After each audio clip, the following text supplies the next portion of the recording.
നമസ്കാരം, ഞാൻ വിജി തമ്പി.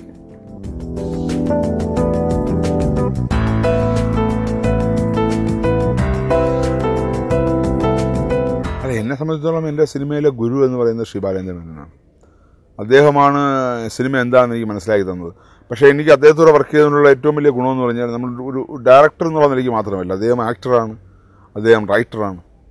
അപ്പോൾ ഒരു സ്ക്രിപ്റ്റിങ്ങിൽ പോലും നമുക്ക് ഇൻവോൾവ് ചെയ്യാനും, അതുപോലെ ആസ് ആൻ ആക്ടർ അദ്ദേഹം ആക്ടറായിട്ട് നിൽക്കുമ്പോൾ മിക്കവാറും ഡയറക്ടർ റോൾ ചെയ്യേണ്ടത് നമ്മളാണ്. അസോസിയേറ്റ് ഡയറക്ടറാണ് ഡയറക്ടർ റോൾ ചെയ്യേണ്ടത്. അപ്പോൾ അതായത് അദ്ദേഹത്തിനെ ഡയറക്റ്റ് ചെയ്യേണ്ട ഒരു സിറ്റുവേഷൻ. അപ്പോൾ നമുക്ക് എന്നെ സംബന്ധിച്ചിടത്തോളം ഭയങ്കര കോൺഫിഡൻസ് ആയിരുന്നു അത്. കാരണം ഇപ്പം ഇന്നത്തെ കാലത്ത് പോലെയല്ല. ഇന്നത്തെ കാലത്ത് ഇപ്പോൾ മോണിറ്ററും വെച്ച് റെക്കോർഡ് ചെയ്ത് നമുക്ക് അപ്പം തന്നെ കാണാം. മറ്റങ്ങനെയില്ല.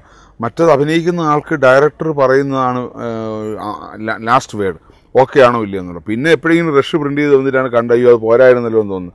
അപ്പോൾ അങ്ങനൊരു കോൺഫിഡൻസ് അദ്ദേഹത്തിന് എൻ്റെ പേരിലുണ്ടായിരുന്നു. അതുകൊണ്ടാണ് ഞാൻ അന്ന് അസോസിയേറ്റായിട്ട് വർക്ക് ചെയ്തത്. അപ്പോൾ നമ്മൾ ഓക്കെ എന്ന് പറഞ്ഞു കഴിഞ്ഞാൽ അദ്ദേഹത്തിന് ഓക്കെ ആയിരുന്നു. അതുകൊണ്ട് തന്നെയാണ് ആദ്യത്തെ പടം വന്നപ്പോഴും എനിക്കങ്ങനെ ഒരു ഇതായിട്ട് തോന്നിയില്ല. കാരണം അതിന് മുമ്പുള്ള സിനിമകളിൽ വരെ ഞാൻ സ്റ്റാർട്ടും കട്ടും പറഞ്ഞുകൊണ്ടിരിക്കുമ്പോൾ അദ്ദേഹം അഭിനയിച്ചുകൊണ്ടിരിക്കുന്നു. അതുപോലെ തന്നെ ഞാൻ ഡയറക്ടറായി, ടൈറ്റിൽ വിജി തമ്പി എന്ന് വന്നു. പക്ഷേ എനിക്കത് കിട്ടിയ ഏറ്റവും വലിയ ഗുണമെന്ന് പറഞ്ഞാൽ, അദ്ദേഹം ചെയ്തുകൊണ്ടിരുന്ന പാറ്റേണിലുള്ള സിനിമ ആയിരുന്നില്ല ഡേവിഡ്.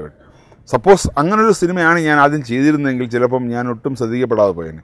ബാലേന്ദ്ര മേനോൻ്റെ കൂടെ ഉണ്ടായിരുന്ന ഒരാൾ ബാലേന്ദ്ര മേനോൻ ചെയ്യുന്ന രീതിയിൽ നിന്നും വ്യത്യസ്തമായൊരു സിനിമ ചെയ്യാനുള്ള ഭാഗ്യം ഈശ്വരൻ തന്നതുകൊണ്ടാണ് ഡേവിഡ് എന്ന സിനിമ വ്യത്യസ്തമായതും ഒരു സംവിധായക നിലയിൽ എന്നെ ആൾക്കാർ ശ്രദ്ധിക്കാൻ തുടങ്ങിയത്.